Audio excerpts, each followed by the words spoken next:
Hello and welcome back to How to Homeschool in High School, episode number 21. I'm your host, Nadine Lawfer, and today we are joined by a very special guest for an interview, Dr. J. Wile.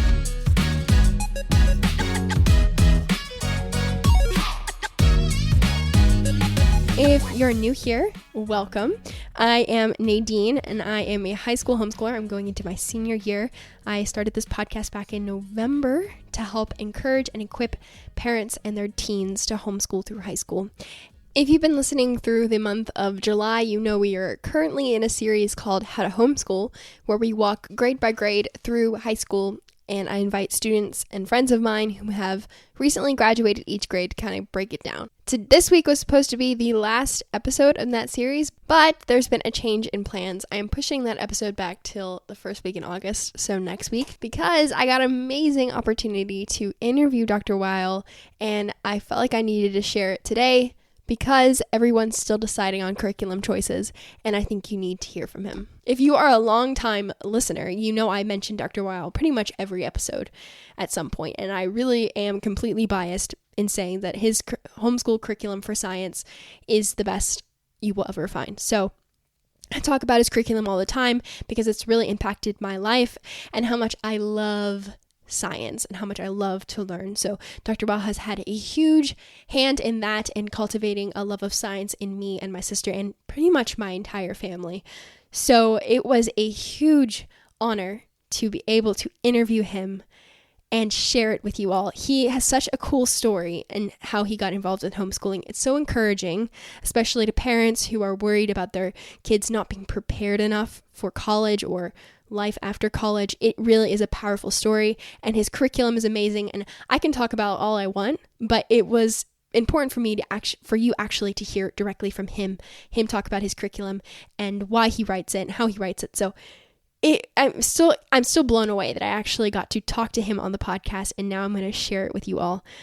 So Dr. Wile, in case you don't know who he is, he has a PhD in nuclear chemistry, and then he's written dozens of homeschooling science curriculum books and won awards for them. He also speaks at like every single homeschooling convention that I know of, and he's such an advocate for us, and I absolutely love getting to listen to him talk.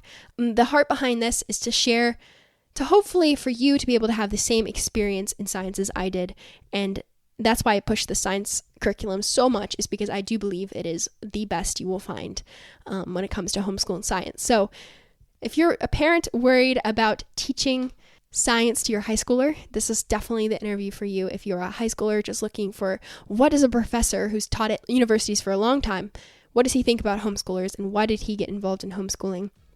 This is definitely the interview for you. So as I said before, I had so much fun recording this. Dr. Wile is so fun to talk to, and I hope you enjoy listening to it as much as I enjoyed recording it. So without further ado, let's just get right to it.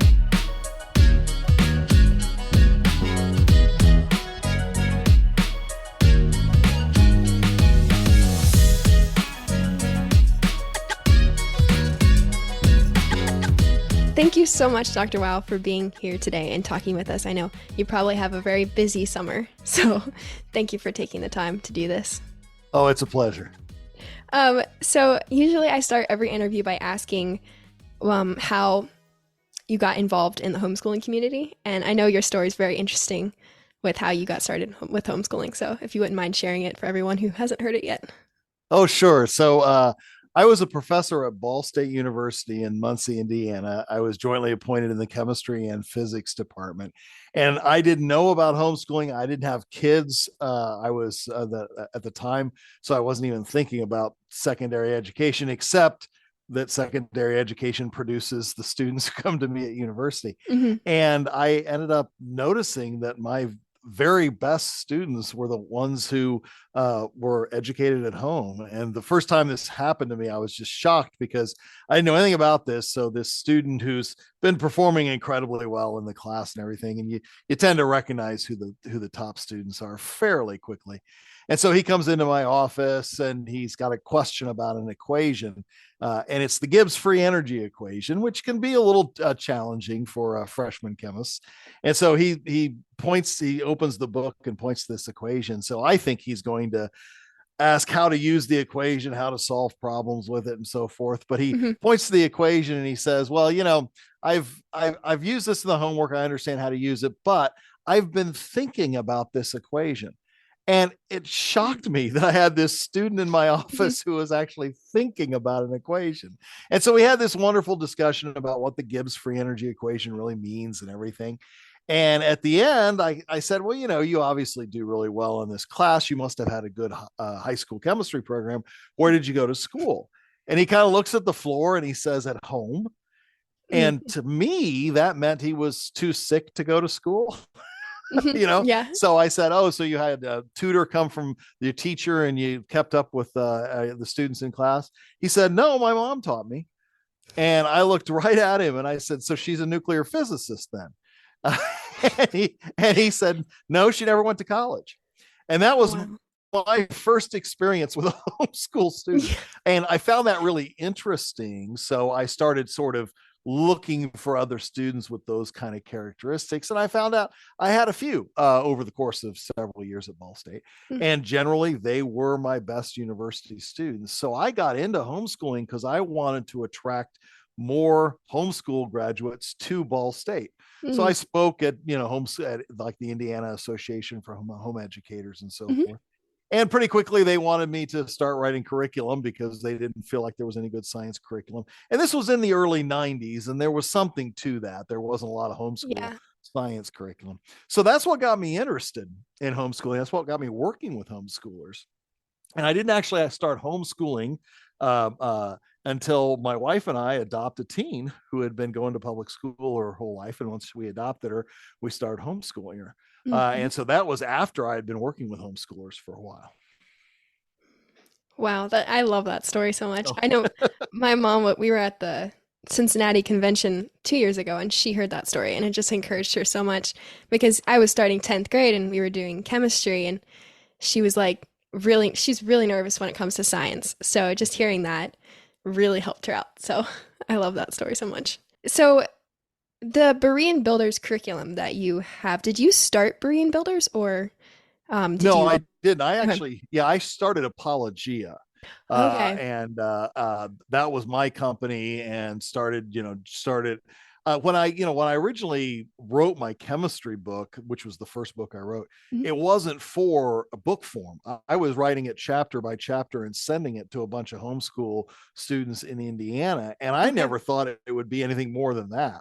I thought, I'd send it out to a few students, and of course they pay me for it, but I just thought that'd be it. I'd send it out as just a big pile of paper. But before I even finished that book, I was getting calls from other states because some parent who was using it had told their friend in Ohio that it was great. So I decided to put it in book form and everything. So I wasn't really thinking about doing books, but once I decided to, I did shop it around, because what you normally do as an author, you don't publish yourself. Of course, nowadays that's more common, but in the 90s, authors didn't publish themselves a lot. They usually shopped their manuscript around to a publisher. And pretty much every curriculum publisher that I tried to convince to publish it said, well, we don't know much about this homeschooling thing. We don't know how big it's going to be. And the few publishers that knew about homeschooling were still trying to make things that looked like textbooks. So they wanted me, like I write in a very conversational tone, they wanted me to make this dispassionate third person tone. And so basically none of the publishers wanted to keep it the way it was. And I thought, well, if nobody wants to keep it the way it is, I'll just publish it myself. And so that's what I did. I did that with Apologia for a long time. Then Apologia, while I still owned it, was publishing other authors' curriculum as well that I liked. But it got too big for me, and I'm not a business person, so I sold it. And the guy who bought the company, he had different views for me that I didn't really wasn't aware of when Mm. I sold. So I thought it best just to leave the company and let him do what he wanted with the company. And so when I started writing again, I didn't want to start another business. No. So anyway, by that time, there were plenty of people who understood homeschooling markets good and who knew that the kind of books I wrote were useful. Mhm. So I found this company, Berean Builders, they would publish it without changing it. Yeah, and I love their name. I just learned about it today. Oh That's yeah. it's so cool that it was in the Bible. I didn't know Yeah. that. So, Yeah, so the Bereans were the ones who searched the scriptures to make sure what Paul was teaching was true. yeah. And that's kind of what we want to try and do at Berean Builders is have students who understand that just because a teacher says something doesn't mean it's true. And you need to search the scriptures, but also, when it comes to science and so forth, learn a bit on your own to make sure that Mm. what your teachers are telling you is right. That's really neat. It's a good foundation for a science um, curriculum Yes. publisher. That's really cool. So, specifically, because this podcast is specifically for high schoolers, what does Berean Builders offer for high school students? I know a few of them, but for anyone Yeah. who doesn't know. So for high school students, some high school students in ninth grade take earth science. That's a real Mm. common thing in public school. So if you look at most public school transcripts, there's either an earth science or a physical science in ninth grade. Mm. So we offer that. Now, most homeschoolers are about a year ahead. So a lot of them take it in eighth grade, but it's still Yes. a high school level course. So even if you take it in eighth grade, it can count as a high school science credit. Oh, that's So cool. earth science is our first high school science. Mm. And then we do biology and then chemistry and then physics. So we have 4 years of high school science, and biology, chemistry, and physics are sort of the standard ones. Mhm. The idea is every high school student should have all three, biology, chemistry, and physics, because that way you have a real broad range of knowledge. Turns out in the US, only 19% of high school seniors have had all three. Whoa. So, so if you've had all three at a decent high school level, then you're already in the top 19% of the nation when it comes to your science. Wow. I did not know that. Yep. Yes, my sister did take, I think it was the Apologia physical science last year in eighth grade. So Yeah. I did not know that that could count for high school. Yeah. And honestly, it should count for high school. It doesn't matter that you took it in eighth grade. And there are two ways you do that on your high school transcript. Some transcripts are just grouped by subject. So rather Mm. than giving a chronological report, you have a box. Here's all of the language arts Mm. stuff, and then you list the language arts classes. So for that, you just have a box of science. And since physical science or earth science is typical ninth grade, even if you took an eighth grade, that can be there.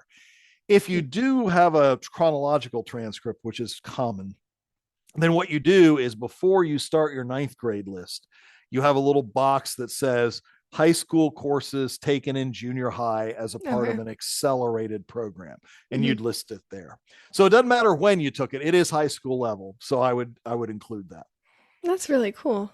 Yeah. I did not know that. So we have our evaluator make our transcripts. So I'm not that familiar with how to structure it, but that's neat. I'll have to talk to my mom about that. She'll be happy with that. So I know you have all your books and they're, you can purchase them online, but you also have a bunch of like live or recorded options for if you want extra help. Especially, I know I did that for chemistry and then the live class for physics. Yeah. So, I've written the books so that hopefully a student can do it completely independently. Yeah. There's a website you can go to ask me questions if you get stuck. Mm. But some students find it easier if they have a teacher's help as well. So we have videos that go along with the books, and for chemistry and physics, it's actually me teaching the content.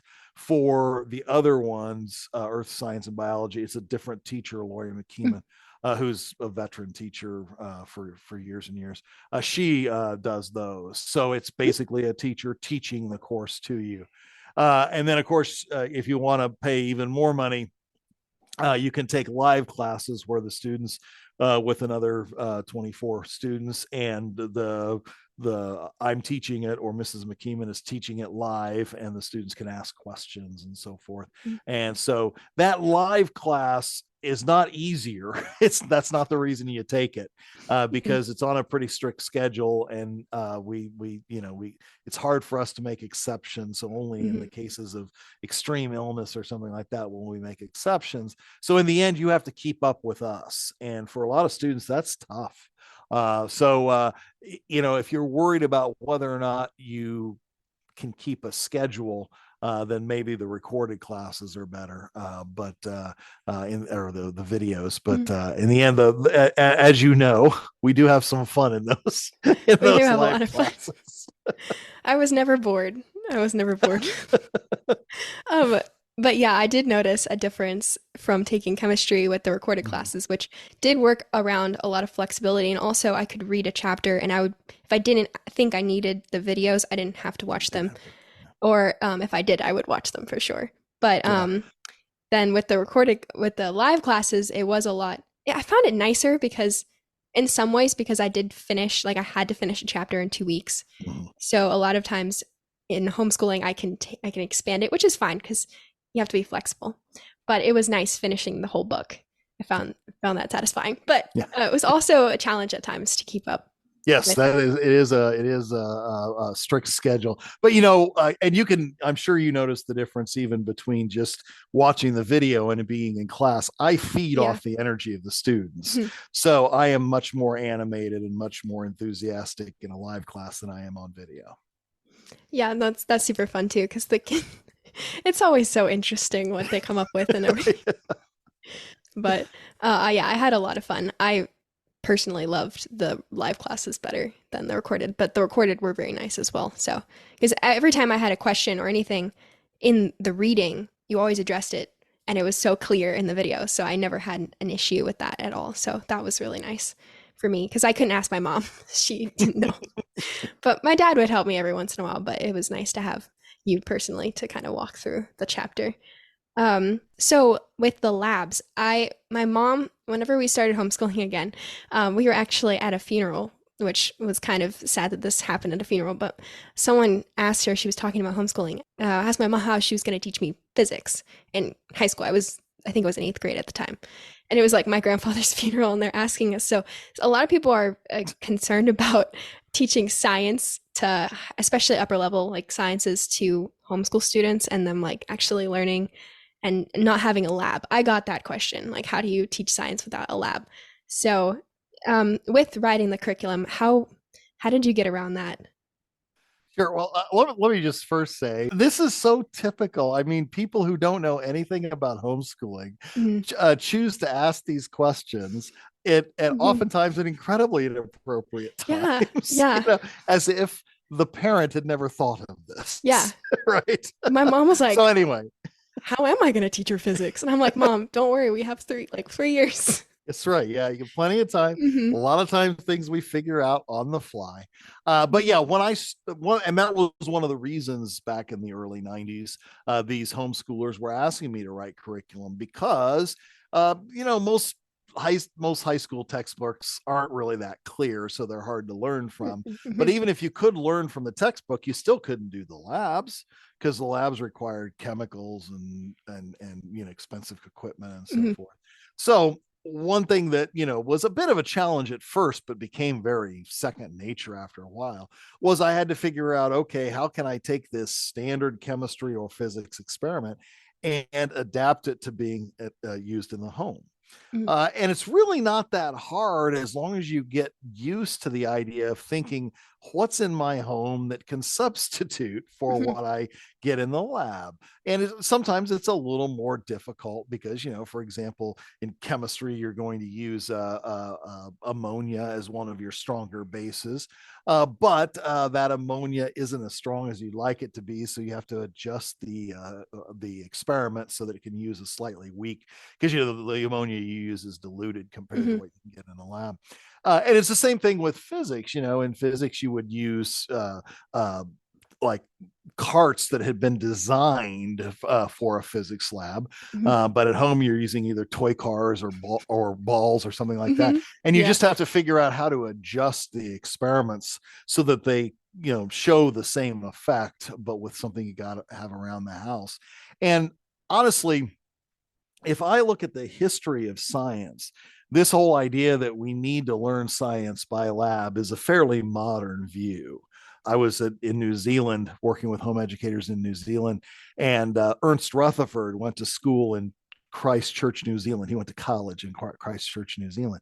And they had a little, museum to him because he's the one who figured out what the atom looks like. Mm-hmm. And one of the display items was a letter that he wrote to the Board of Regents asking to use a cloakroom for one semester because he wanted to do some experiments. And on the entire university campus, there was no laboratory. And yet Wow. that was common back in Rutherford's day. It was very uncommon for a teaching university to have a laboratory Mm-hmm. facility. And yet it produced Ernst Rutherford and most of the other scientists who wrote the science we're Yeah. studying today. So the idea that you have to learn science by lab is kind of, like I said, a modern concept that isn't really true. Most of the great scientists that we learn discovered the science we're learning today, they didn't see a lab sometimes until graduate school.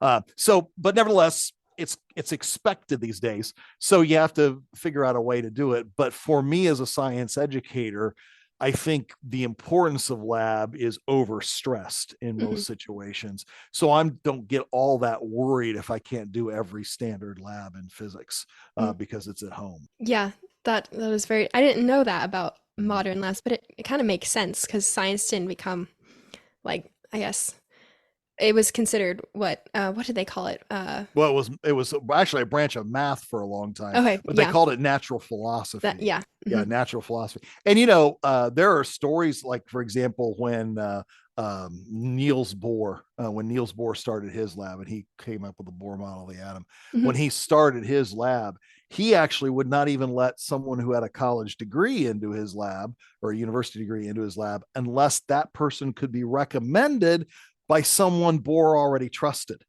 Hmm. And it makes sense because, every scientific instrument back then was handmade and very expensive. Yeah. And so you didn't want some idiot in there breaking this stuff. Hmm. So Yeah. so labs were very, very closely guarded by their Wow. by the people who made them. So Yeah. yeah, it just wasn't common for you to have lab experience. Yeah, and it would be very personal for them if they Yes. made everything. But Yep. one thing I absolutely love that I've noticed this year the most with physics is because I'm doing all these experiments in my own house. Like every time I take a drive and there's something in the car, and it just makes me think of the experiment with the string and the ball and the momentum, and it's just the coolest thing that everywhere I look, I'm like, oh, I did an experiment over there. When I'm outside, I think of the ball dropping experiment. I think that was pretty early on in the Yeah, book. it was like, But yeah, everywhere I go, there's science. And I just love that because it makes me remember and it just makes me think of the world and how complicated and how amazing it is all the time. So, yeah, and I think in chemistry that helps as well because mhm. you learn some of your household chemicals. You Yeah. learn why tub and tile cleaner is different from window cleaner Mhm. because one needs to be the acid, the other needs to be the base.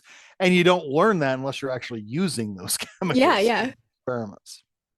Yeah. Yeah. So yeah, even if I still remember some of the chemistry experiments I did. Um, yeah, and it's everywhere in our house, which I just think is just so cool. Yeah, I Uh, had a student who sent me videos of her making tea, and they had been making this tea for years from some plants that they grew in their garden. And she had never understood why it changed colors. But mm, it turns out because she used the anthocyanins from red cabbage to do the acid base chemistry. When she then saw the tea mhm, being made, she was like, oh, that's what that color change mhm. means. And so she sent me a video of it. I think it's really cool when you can see that. Yeah, yeah, it is. I love that. And I love how so many of your students send you videos. That's so fun. The videos are the best. I will never forget Kyle and the duck. Never. Yeah, that was Caroline. She was a lot of fun. Those are classics. I will remember that forever. So do you have any advice? I know you shared some of this on the last day of, well, made me think of it on the last day of class. Do you have any advice for homeschool high schoolers? I know you've kind of taught them for a while, so I didn't know if you had anything to share. So for the students, the ones who are being homeschooled right Hmm. now, Yeah. yeah. So I think one of the most important things to remember is what high school is all about from the standpoint of why we do high school is we're trying to expose you to an enormous amount of stuff so that you can find where your passion is, because most likely that's where God wants you to be. So a lot of high school is, I wouldn't say career exploration, but future goal exploration Mm-hmm. of what, and for some people it's definitely not science, but there's going to be some subject in one or more subjects in school that you really like more than anything else, and most likely that's because God's given you a talent for it or a passion Mm-hmm. for it or something like that. So you're trying to use high school as a time to explore all the things that God has made for you to do so you can figure out what he wants you to do with your life. And oftentimes it is a long path of discovery. Yeah. So you don't just decide, oh, I liked this in high school. I like math in high school, for example. So I should, get a career in math.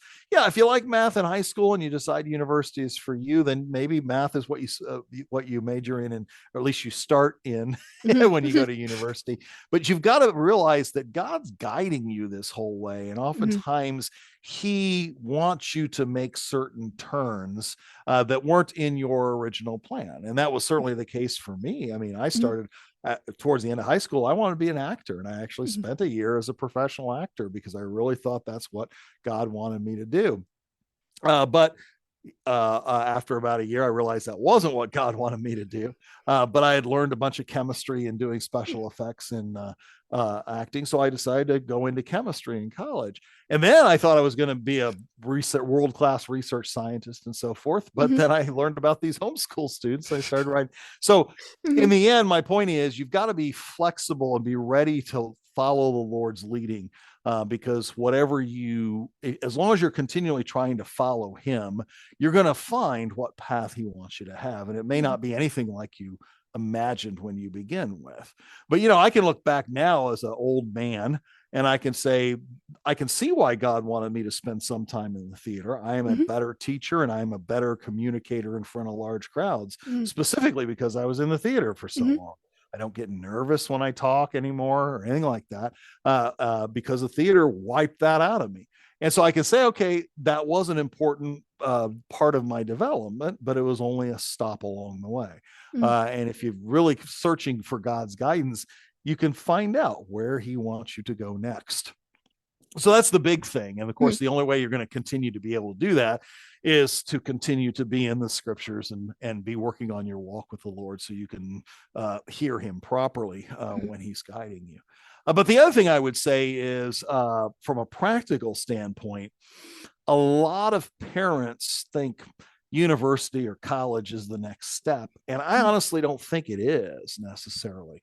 There are a lot of students who should go to university right after high school. But there are a lot of students who aren't mature enough to go to university. And I'm not talking about because they're homeschooled. Every year when I teach a freshman class in university, I see a lot of students who really shouldn't be there. Either Mm-hmm. they're not mature enough or they really don't have a reason to be there. The Mm-hmm. only reason they're there is their parents told them to go. Yeah. So in the end, I think if you go on to university, it should be either just because you love to learn and you're a real scholar at heart, or you have a career path in mind that requires a college Mm-hmm. degree. If that's not one of your reasons, then don't go. Spend some time at getting a real job.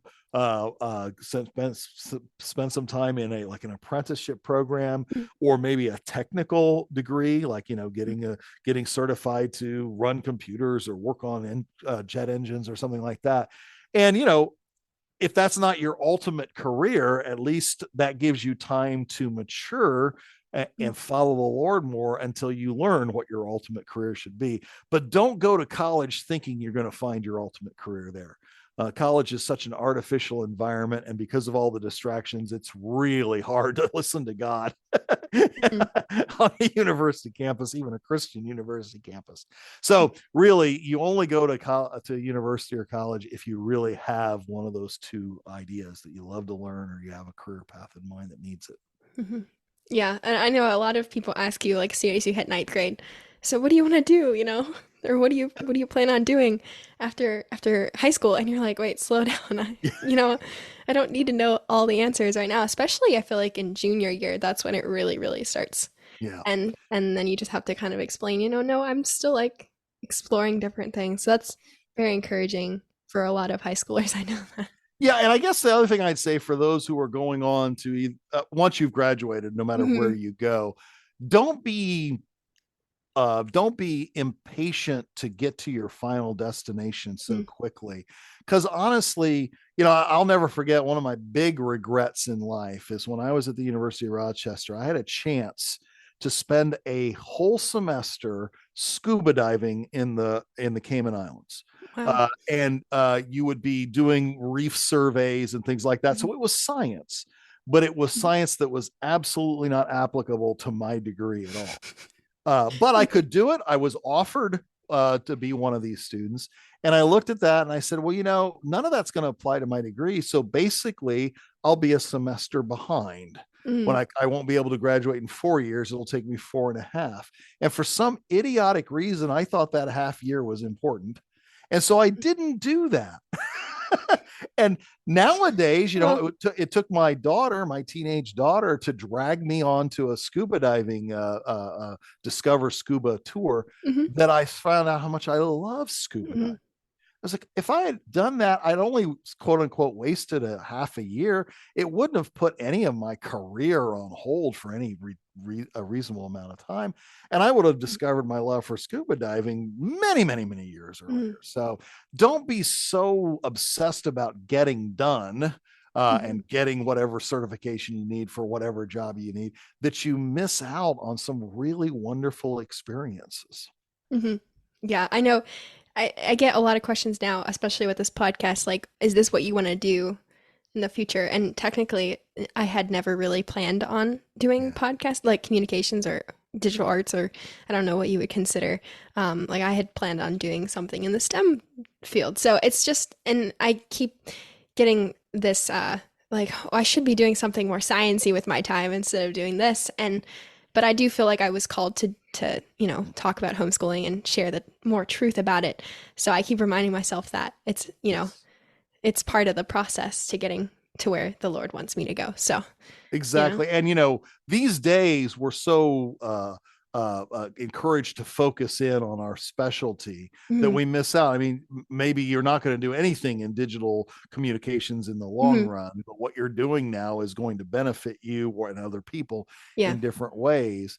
And back in the old days, before my time, before even my dad's time, it wasn't common for people to specialize. They did a Mhm, lot of stuff, and I mhm, think we're losing that. And so I really like it when a student who's got a talent, because you're obviously talented in the sciences, who's got a talent for one thing is doing something else. I think that can mhm. only be beneficial. Well, thank you for that, because that's definitely been something that I've been thinking about Yeah. lately as I start my senior year, which actually in the long run is just another year. It's not like I need to figure everything out at the end No, of my you don't. senior year. No, you just So, your senior year is another year to explore. And mhm, if you go on to university, your first couple of years in university are just more years to explore. yeah, Yeah.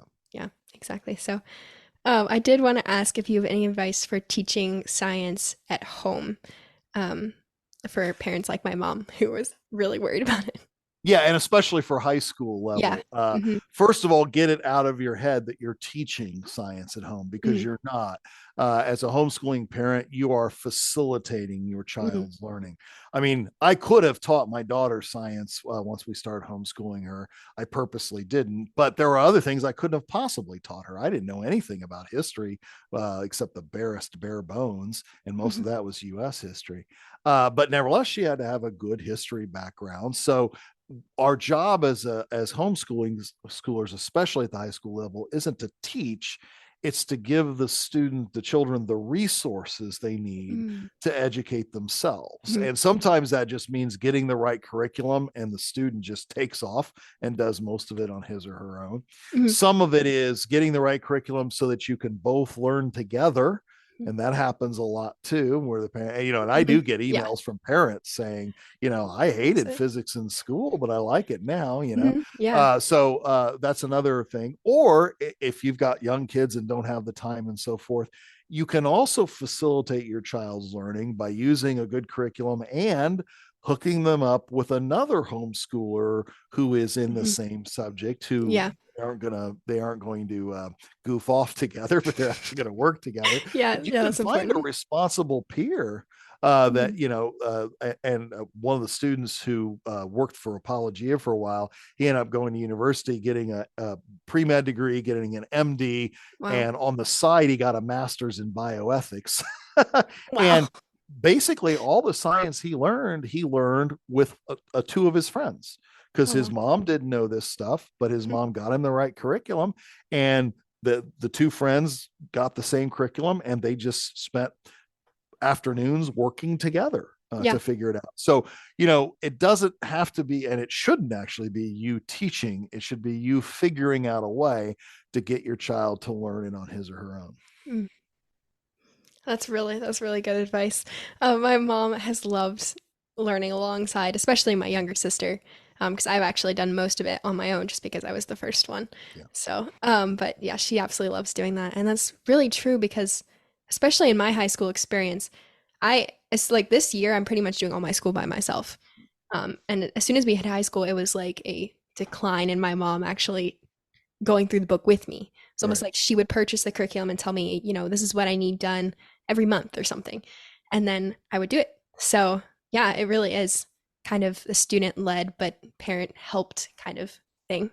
And honestly, you're fortunate that you're Mhm. doing it that way, Yeah. because if you go to a school, even a top-notch school, in general, your peers socialize you against wanting to learn, Yeah. because you're not, the nerds are always on the lowest rung of the Hmm. social ladder and all of that. So the fact that you're learning it on your own gets you away from all of that, and you Hmm. start learning the value of Hmm. education. And I don't think the word is fun, but you learn the reward you get from learning. Yes.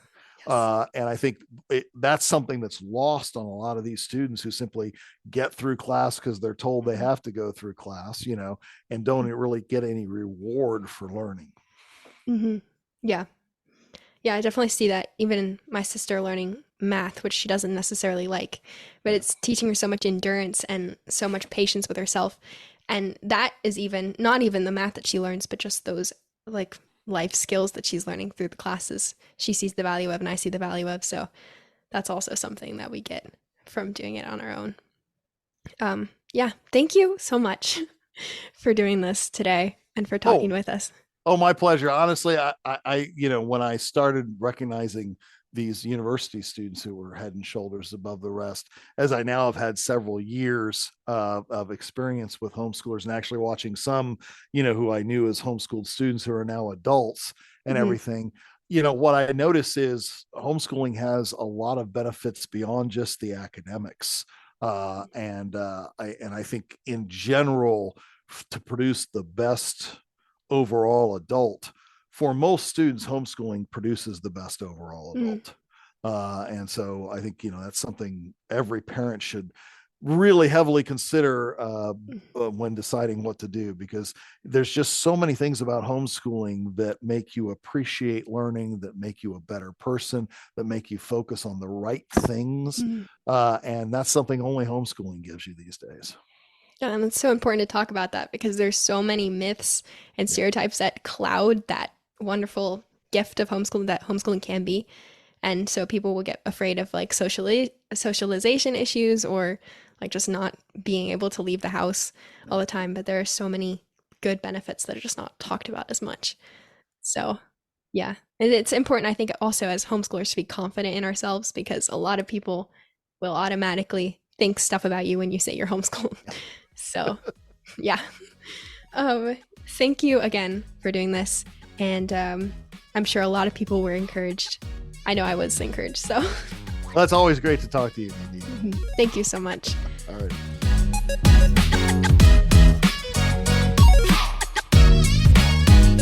So, that is it for episode number 21.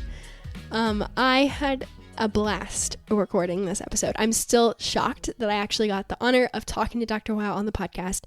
And I hope that you were encouraged as much as I was. I was so encouraged after this conversation. So thank you so much, Dr. Wile, for being on the podcast and sharing your wisdom with us and your encouragement with us as well. So if you're interested in any of the curriculums we talked about today, I have linked both Berean Builders website and Apologia below, so you can go and check that out. If you are looking for the online classes, those are through the Berean Builders website. You can get on the online for this upcoming school year. Registration is still open. And it's definitely filling up, so definitely go check that out if that's something you're looking into. And then they also have the self-paced recorded classes option, and you can purchase the recorded classes through the Berean Builders website. So I think that's everything we talked about in the interview. So you can find everything there, even the elementary curriculum and the junior high curriculum as well. So Berean Builders, definitely go check that out. I have also linked below Dr. Wile's Facebook page because he always shares the most encouraging things and some funny things as well, just to encourage homeschoolers. And he also shares dates of conventions he'll be speaking at. If you're ever around the area, you should definitely go hear him speak. So definitely go check out his Facebook page as well. So that is how you can get connected with Dr. Wile. And if you have any more questions, feel free to email me at hshighschoolpodcast@gmail.com. That is also in the show notes below if you have any questions, and you can also reach out through Instagram or Facebook as always. So yeah, that is it for episode 21. I thoroughly enjoyed this episode. We will be picking up the How to Homeschool series again next week with our final episode, the 12th grade episode with Anastasia. She's going to share some amazing wisdom as always, and we can look forward to that next Thursday. So thanks again to Dr. Wile, and I hope you check out his curriculum, check out his offerings, and enjoy science as much as I have enjoyed it these past years. As always, stay curious, and we'll see you all next week.